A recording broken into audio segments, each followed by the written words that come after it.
Welcome to Real Estate Insights, where I sit down with top real estate pros across Utah and Idaho. I'm Caleb Adams. My guest today is Aubrey Kelley, a Century 21 agent out of Cottonwood Heights, Salt Lake County.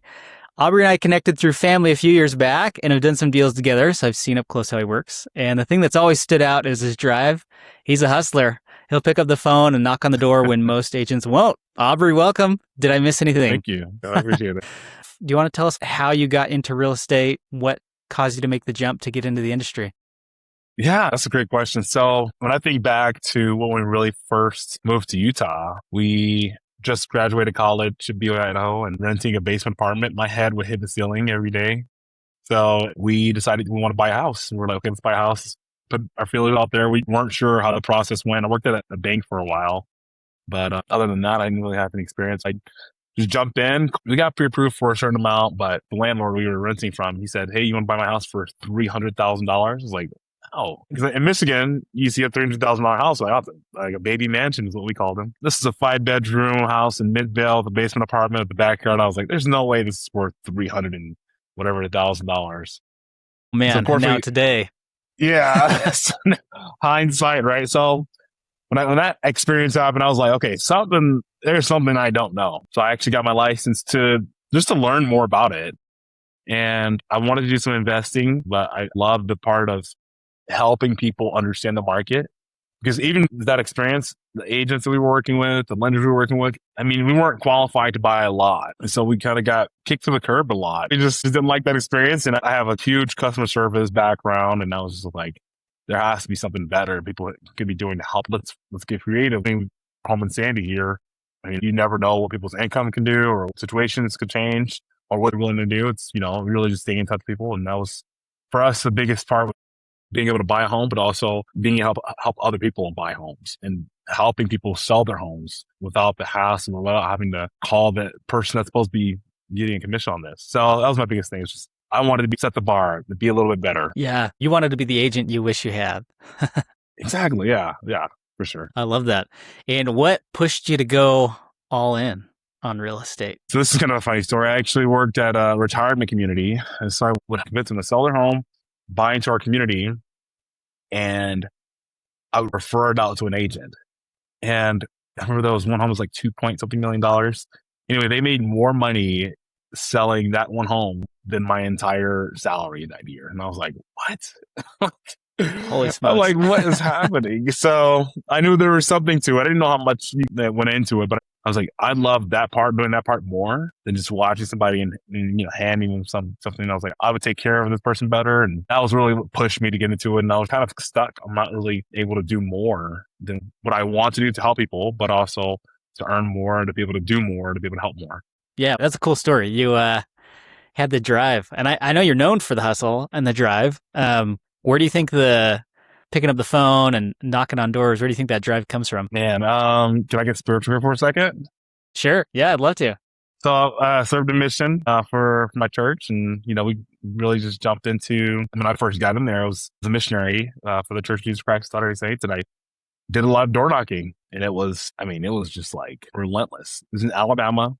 It's 100 degrees, 100% humidity. It was right after the tornadoes they had there. So we had the little weather boxes telling us everything. I was like stressed out. I'm like, please let it be 99 degrees today. It'd be great. It was crazy. But no matter what, I knew I was going to be on the doors. Like, we got to do it. So we got to help those people that we want to help. And the bigger part of my discipline was it didn't matter. We were going to be on our doors, knocking doors. So I kind of attribute a lot of my work ethic and my hustle, my grind to just doing that daily. Even though people didn't, always love us, I still did it. That, and I even remember back in my earlier days, I was in Michigan shoveling snow, and I would knock on people's doors for $25. I shoveled your entire driveway. I'm pretty sure that attribute, that and just wanting to just do more. I always wanted to do more. That seems like it's been a drive you've had for your whole life. I'd love to talk a little bit more about the business. You and I have worked together, but I know that you work a pretty large area, all of Salt Lake County, down Utah County, even I think as far as St. George. How did that footprint happen? It comes down to just the level of service I want to provide. I try to stick to a certain area when it comes to selling homes, but when it comes to buyers don't always know what they want up front. So when I'm joining that journey with them, I want to make sure that I'm with you the whole way. Just coming down to that. If people need it, I'm willing to do it. Yeah. But with listings specifically, try to keep it closer to Salt Lake County. Yeah, there's only so much you can do when it comes to listing a home in St. George, or where I can't go Yeah, there, that's fair. in an hour's notice. I can't just pop up there and show a home or really service at the highest level. So I try to stick to this area. Just within an hour, I'll list a home. And what kind of clients do you work with? I've been heavily like listing homes, which has been good. But of course, somebody's selling a home, they'll need to buy a home. But I work with buyers as well. I was meeting with a buyer before this, but she's also a seller. So it's kind of, if you're selling something, you're probably going to buy something too. Yeah, there's the both ends of it. Do you feel like in Salt Lake County, it's a buyer's or seller's market right now? Technically, we're a seller's market still. Sellers are still getting it out of their home over across the Wasatch Front. People that have owned their home for more than 7 years have at least $200,000 in equity. However, it is a strong buyer-centric market, meaning that buyers have a lot more leverage because there's a lot more inventory. There's more homes in the market now. We've seen it over the last 9 years. People are giving out concessions like candy. We can bite on rates, can do all the things. So that's the upside, is that even though sellers do have leverage, they have the inventory, buyers still have a lot of leverage right now. So opportunity all around. Sounds like Yeah. still okay to sell. It's become a Yeah. little bit better to buy. A couple years Yeah. ago, it was crazy. It was nuts. Yeah. Do you feel like it changes a lot area to area in Utah? I mean, you work across a couple counties, or do they all feel about the same? I mean, it's not massively different. And I would say the one thing that's different about location, and it usually comes down to pricing and strategy. I mean, you can have anybody put up a sign in a lockbox, but having a conversation and actually understanding the area and the type of buyers looking in certain areas can make a difference. I sold a home in Morgan, of all places. And then I sold a home there in Sandy, Utah, where I live. It's the same thing. So somebody was renting a home and I was having a different conversation as far as things they were looking for, things they were wanting to buy, things they were wanting to talk about. It's being someone who can have that conversation and being someone who can know this area. And it's hard to get to know exactly every single thing about each neighborhood and each area. But as you spend time with people, I get a chance to talk to all the neighbors and find out, what's important to them, what they like about the area, what they would change about it if they could. And I feel like that gives me a little bit more leverage as far as having that personal touch and having those conversations with people that are looking to buy. Yeah, you bring up some good points. Rural area is going to be very different than the city, and out-of-state buyers. I'm curious how that's given you a pulse on the market. What's something you've learned from door knocking that's surprised you? People are way more open than people think. People get this. What a great surprise. Fear in their yeah, it's like people are afraid if I knock on this person's door, if somebody knocked on my door, I wouldn't answer it. I'm like, well, I wouldn't talk to you then, go to the next one and we find someone who's willing to talk to me, who's wanting to sell. It's not my job to talk to everybody and make everybody love me, but it's my job to be in front of people who do want to do something. If you're looking at selling a home and you're not on social media, you're not on I'm talking about people that are maybe in the 55 plus community, or people who are not as social or as experienced with selling a home in the first place. They don't have anybody calling them every day, or they're not checking an email. It's just getting in front of them is the first step, and then helping them either if they're wanting to sell, if there's a need, kind of filling that need. Yeah, I mean, that's a great surprise that people are more open to it. I feel like most of the time door to door gets a bad rap. Do you feel like you pick up a lot of leads from those conversations? How do those conversations usually go? Usually they go one of three ways, I would say. One, I just get, nope, we're not doing anything. And I'll crack a joke. I like to think I'm funny. Or I'll say something kind of light, just to kind of say, I'm not here to sell your home. I'm not going to bring a lockbox and a sign. I just like to sit down with you and share with you what I'm doing. And if it makes sense for you guys, great. But I kind of gauge, okay, this person's not motivated to sell. I'm not looking to work with somebody who's not motivated. Two, someone that is hoping that something will change, or they're just looking kind of passively. I more or less call them every once in a while, send them all the flyers and all the things and invite them to events. And then of course the people that are serious, they're wanting to make a move right now or in 3-6 months. So I'm trying to schedule an appointment with them, and the appointments sound scary when I say, hey, let's set an appointment. So I don't say that. Hey, let's just have a conversation. Let's talk. Because that's what it really is. We're just having a conversation. We're just trying to see what's most important to you, find out what your needs are, what your wants are, expectations, and go from there. Well, I would think it has to help both sides of the business, right? Getting new clients, but also, like if I had my house listed with you, it's kind of fun to know you're knocking doors and you might bump into someone who wants to buy the house. Just helps on both ends. Well, I want to move over to talking a little bit about clients specifically and how you help clients win. What experience do you hope every client has or will walk away with? Great question. I hope they feel how I would want to be treated. And I'll tell some of my clients, I hope they feel, first of all, they're listened to and that they're not just a transaction. If it was just a transaction, I'd have millions of clients and I wouldn't really pay attention or sit down on their couch or taking them out. had an appointment with a client, just had lunch with them. And I was just like, look, I can come over here and I can sign paperwork, but I hope it's a connection. Like I said, the conversation that I have with you, I hope it's a connection I can have and really help you get to either the next level, the next home, whatever it is. And I hope they walk away feeling like they have a real relationship with me and not just transactional. It's a relationship based business. I love that. Yeah, somebody else could come in and sign the paperwork and stuff, but to have a real relationship with someone, it takes some investment on your part to build that relationship. Everyone wants to feel important.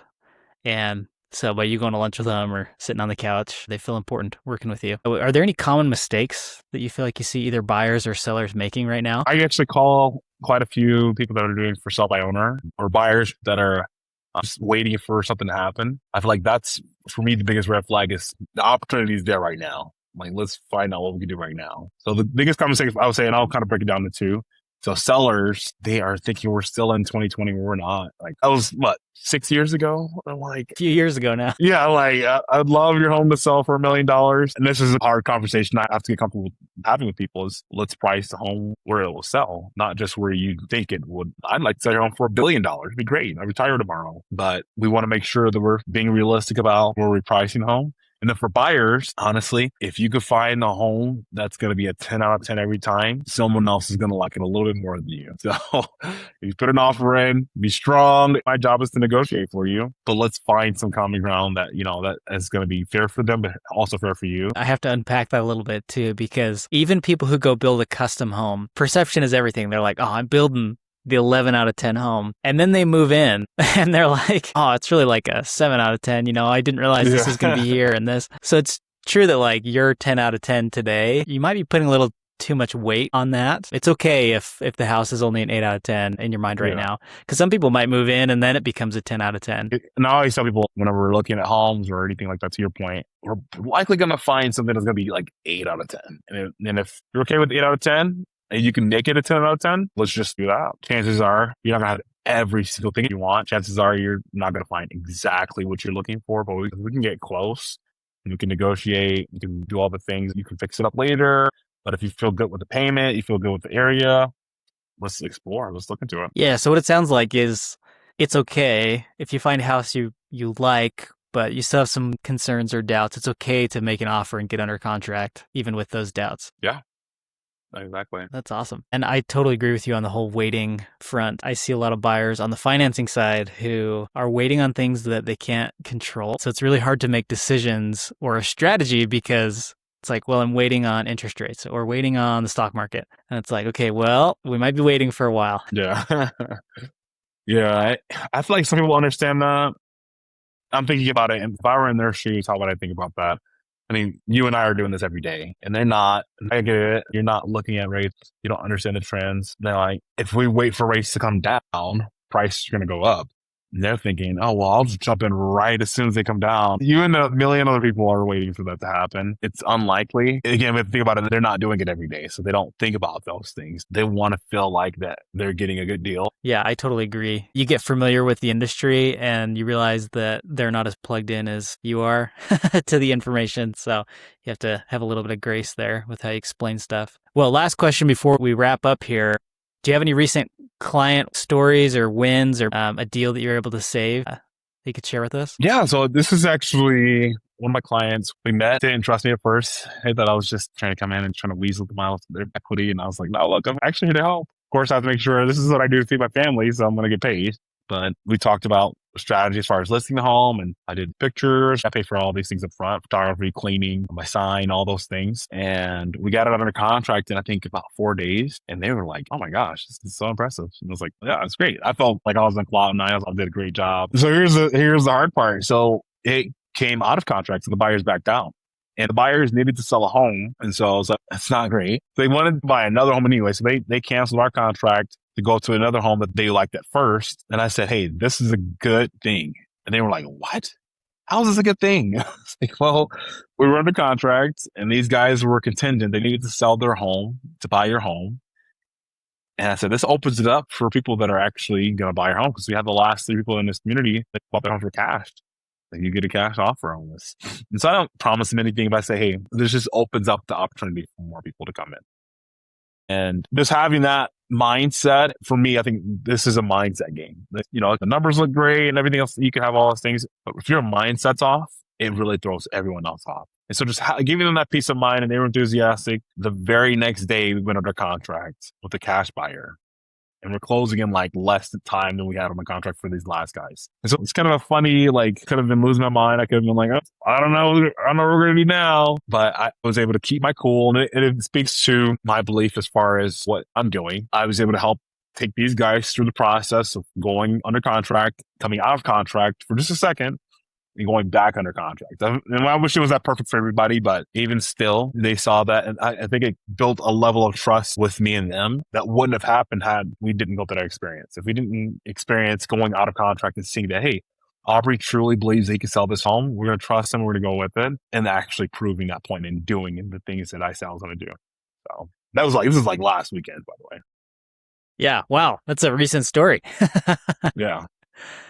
How do you keep your cool during all of that? Is that just from experience, or is there something that you do that helps you stay in control? Yeah, I think really mentors, coaches I've had, the company I'm with I'll throw a little plug in for them for Century 21 Everest. Your mindset is a skill set. It really comes down to your mindset, like how you think about these things and how you interact with people comes down to your mindset, your skill set, and your disciplines. If I'm doing the things I know I'm supposed to be doing, like prospecting, like having those conversations, not being afraid to talk, price reduction or someone going out of contract and saying, hey, I'm here with you guys. But it comes down to doing those basic things every day, like even just eating healthy and going to the gym or doing things that are protecting my mind and my day, and just really sticking to my schedule, making sure that I'm making the calls, doing the things I said I'm going to do in the first place. When I'm honest with myself, I can be honest with everyone else as well. Yeah, man, that's amazing. Well, it's been insightful chatting with you and to learn from you. And man, how cool that you're building the business and you got the right mindset. So really appreciate you being on here. What's the best way for people to reach you and work with you? Give me a call. You can look me up. I'm the super tall, dark, handsome guy at Century 21 Everest. So 801-514-4340. Give me a call or a text. If I don't answer within the first 2 hours, I'll sell your home for free. I put that on the internet. There we go. All right. He's going to answer within 2 hours. Yeah. Awesome. Is there any social media that people can follow you on as well? Yeah. I mean, my social media is open to the public. So it's my first and last name, Aubrey Kelley's. So my first, AubreyKelleys. That's my Instagram. Love to have a conversation and see if I can help. Most of my business comes from referrals or from people that know and like and trust me. Awesome. Well, give Aubrey a call. He'll answer within 2 hours and give him a follow. Hey, thanks, Caleb. Appreciate it. That's a wrap on this episode of Real Estate Insights. A huge thank you to my guest for sharing their time and playbook. If you're a top agent in Utah or Idaho and you'd like to be featured on the show, I'd love to have you. Reach out anytime. I'm Caleb Adams, mortgage broker here in Utah and Idaho, who loves connecting great agents with great people who need them. We'll see you next time.